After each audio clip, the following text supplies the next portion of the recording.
The ground of England is saturated with a memory that refuses to fade. It is a weight that presses against the modern world, a residual tension that bubbles up in the quiet corners of ancient stone and the drafty hallways of suburban council houses.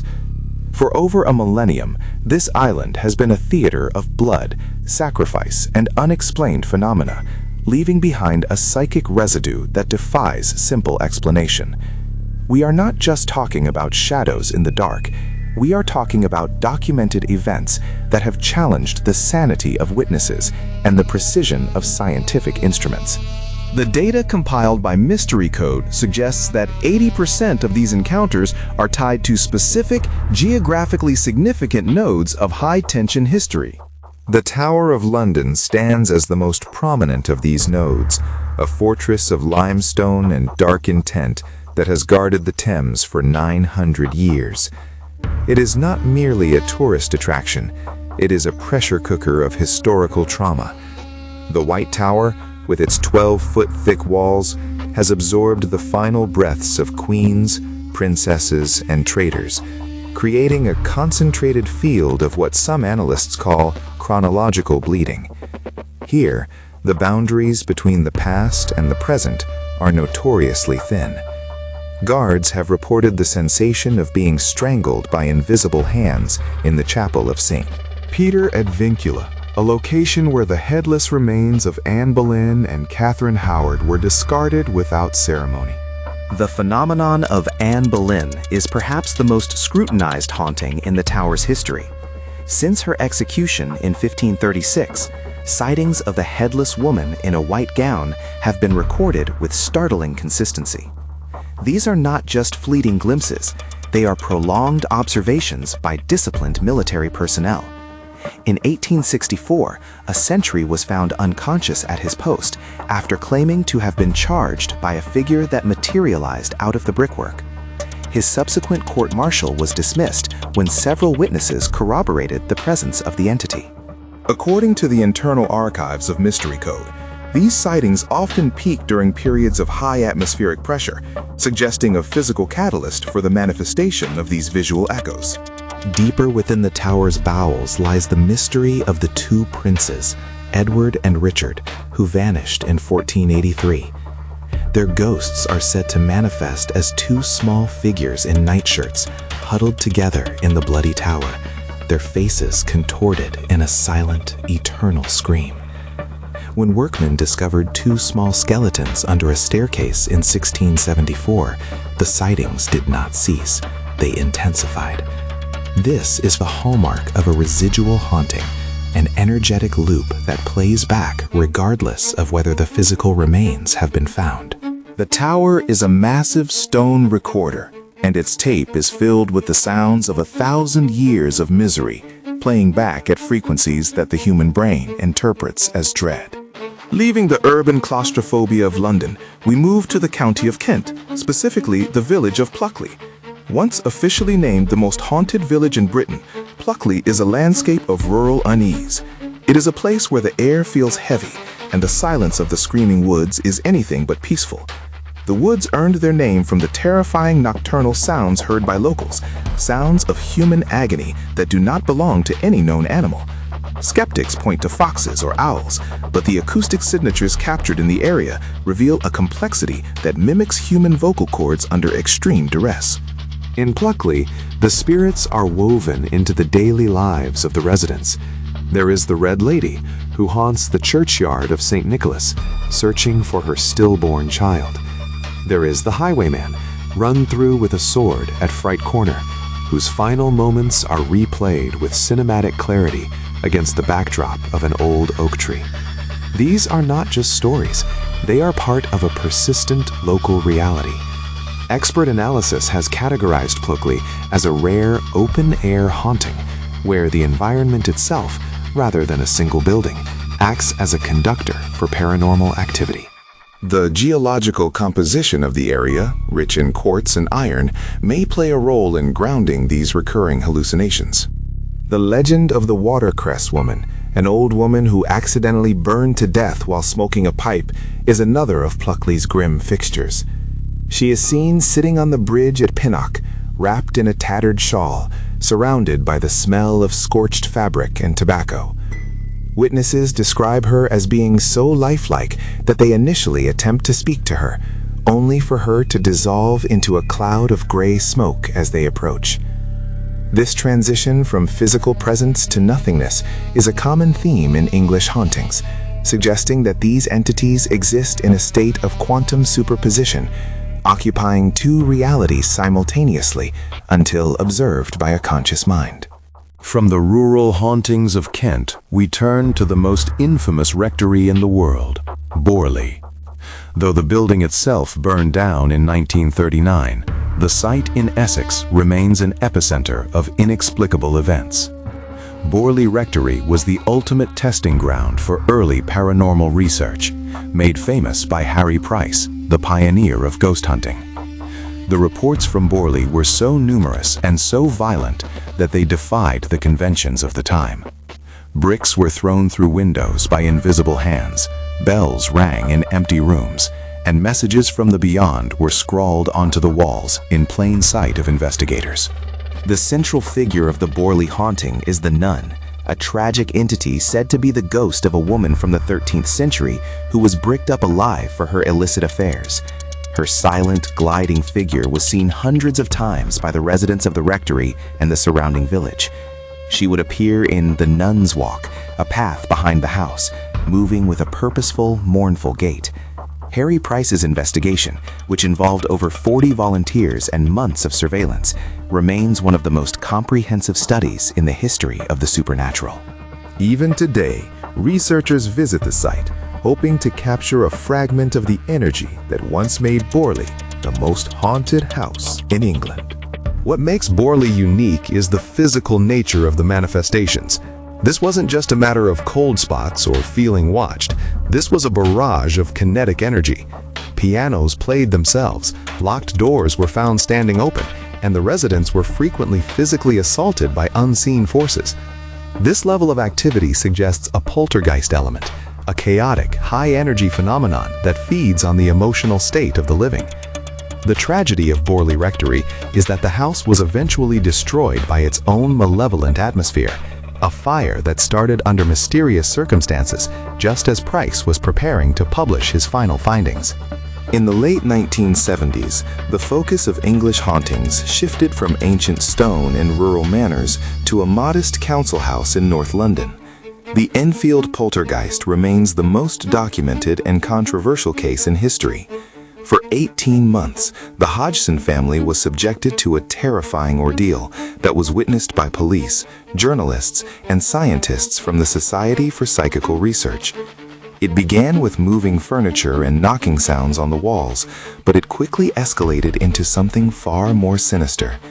The two young daughters, Janet and Margaret, became the focal points of a force that seemed to delight in psychological warfare. Janet Hodgson, only 11 years old at the time, was recorded speaking in a deep, guttural voice that claimed to be Bill Wilkins, a man who had died in the house years prior. The vocal cord strain required to produce such a voice for long periods is physically impossible for a child, yet medical examinations found no evidence of trickery. More disturbingly, Janet was seen levitating, thrown across her bedroom by an invisible hand. Photographs captured her in midair, her face a mask of pure terror. Critics argued that the girls were playing a prank, but the sheer volume of testimony from independent professionals makes the hoax theory harder to believe than the paranormal one. The Enfield case was a turning point because it happened in a mundane, everyday environment. It stripped away the Gothic trappings of haunted castles and replaced them with the stark reality of a suburban living room. The poltergeist at Enfield didn't care about history or tragedy. It was an apex predator of the unseen world, capable of manipulating matter at a fundamental level. The data gathered during this period remains a cornerstone of modern research, providing a template for how the paranormal can intersect with the lives of ordinary people. Even now, the echoes of Enfield serve as a reminder that nowhere is truly safe from the intrusions of the other side. To understand these events, we must move beyond the supernatural and into the realm of the analytical. Modern research suggests that many haunted locations share a common physical characteristic: high levels of infrasound. These low-frequency sound waves, below the threshold of human hearing, are known to cause feelings of unease, chills, and even visual hallucinations. Infrasound can be generated by wind blowing through stone corridors, the movement of underground water, or even modern industrial machinery. When the human eye vibrates at the frequency of infrasound, it can perceive shapes and movements that aren't there, the classic ghost in the corner of the eye. However, infrasound cannot explain everything. It cannot explain the thrown bricks at Borley, the levitation at Enfield, or the detailed historical knowledge provided by the voices in the Tower of London. This is where we must consider the possibility of a more complex reality. Some theorists propose that certain locations act as time slips where the past and future overlap for brief moments. This would explain why ghosts often appear to be repeating the same actions, trapped in a loop of time that we occasionally stumble into. The English landscape, with its dense layers of history, may be particularly prone to these temporal malfunctions. The role of the observer is also crucial. The phenomenon of pareidolia, the brain's tendency to find patterns in faces and random data, explains some sightings, but it doesn't account for collective experiences where multiple people see the same entities simultaneously. This suggests an external stimulus that is interpreted by the brain according to its own cultural expectations. In England, those expectations are deeply rooted in a Gothic tradition of spirits and vengeful ghosts. We see what we expect to see, but that doesn't mean something isn't there to be seen in the first place. The Mystery Code project has identified a correlation between high-density limestone structures and the frequency of visual manifestations, hinting at a geological storage of memory. As we look across the haunted map of England, from the ancient towers of the capital to the quiet woods of Kent, a pattern emerges. These are not isolated incidents. They are symptoms of a world that is far more mysterious than our senses lead us to believe. We are living on a palimpsest, a parchment that has been written on, erased, and written on again. The shadows we see are the ink of the past bleeding through into the present. Whether they are the results of environmental triggers, psychological projections, or genuine entities from another dimension, the impact they have on us is real and undeniable. The science of the unseen is still in its infancy. We are only beginning to understand the relationship between acoustics, geology, and human consciousness. But for those who have stood in the bloody tower at midnight, or walked the screaming woods of Pluckley, the science is secondary to the experience. The feeling of being watched by eyes that haven't existed for centuries is a primal, undeniable truth. England is a haunted house, and we are merely its latest tenants, sharing the space with those who refuse to leave. In the end, perhaps the most terrifying thought is not that ghosts exist, but that we are the ones who keep them alive. Our obsession with the past, our fear of death, and our need for narrative all contribute to the persistence of these legends. But when the lights go out and the wind begins to howl through the ancient stones of a Sussex manor, all the logic and analysis in the world cannot stop the shiver that runs down your spine. The ghosts of England are waiting, and they have all the time in the world to be noticed. The investigation continues, but the answers remain elusive. We may never fully understand the mechanics of a haunting, but we can respect the power of the unexplained. The data points collected by specialized research teams point toward a future where the paranormal and the physical are seen as two sides of the same coin. Until then, we must be content with the mystery, keeping one eye on the shadows and another on the historical record. The spirits of England are not going anywhere, and their story is far from over. Every creak of a floorboard, every sudden drop in temperature, and every unexplained voice is a reminder that our understanding of reality is incomplete. We are surrounded by a world of whispers and shadows, a world that exists just beyond the reach of our current technology. The English haunting is a testament to the enduring power of the past, a legacy of blood and stone that continues to shape our present. We walk in the footsteps of ghosts, and sometimes those footsteps are louder than our own. As we conclude this exploration, we are left with more questions than answers. Is the Tower of London a prison for the living or the dead? Is Pluckley a village of stories or a gateway to the unknown? The evidence is there for those who are brave enough to look. But be warned, once you start looking into the dark starts looking back into you. The history of England is written in ghosts, and the final chapter has yet to be written. Stay vigilant. The unseen world is closer than you think, and its inhabitants are always watching.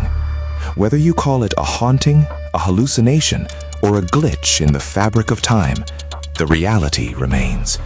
England is a land of spirits, and its secrets are etched into the very earth beneath our feet.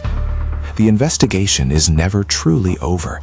It is simply waiting for the next brave soul to step into the fog.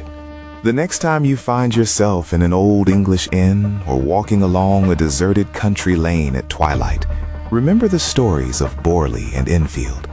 Listen to the wind and watch the shadows. You might just find yourself part of the next great mystery. The ghosts of the past are always with us, silent witnesses to our lives, waiting for the moment when their reality overlaps with ours. And in that moment, the only thing that matters is how fast you can run. This documentary is just a glimpse into the vast archive of the unexplained. The work of dedicated researchers continues to shine a light into the darkest corners of our world. But some things are meant to stay in the shadows, preserved in the cold embrace of history. England's most haunted locations are not just places on a map, they are scars on the soul of the nation. Reminders of a time when the world was a much more dangerous and mysterious place. Farewell, and may your nights be peaceful. Though in this land, peace is often just a temporary reprieve from the inevitable return of the past. The shadows are long, the history is deep, and the spirits are restless. Welcome to the true England, where the dead never truly die, and the living are never truly alone. The science of the unseen is our only shield, but even that might not be enough when the ghosts of history decide it's time to speak. The journey into the unknown is a long one, but it is the only one worth taking. We must continue to push the boundaries of our knowledge, to seek the truth, regardless of how terrifying it may be. The ghosts of England are not just relics of the past, they are harbingers of a deeper understanding of our own existence. They challenge us to look beyond the physical and to confront the mysteries of the mind and the universe. The quest continues, and the truth is waiting in the fog. As the sun sets over the rolling hills and ancient ruins of this haunted island, we are reminded of the words of those who came before us. The dead are not gone. They are merely invisible. They are part of the fabric of our lives, woven into the very stones of our homes and the history of our people. The English haunting is a celebration of that connection, a dark and beautiful reminder that we are never truly alone. Good night, and remember, the shadows are watching.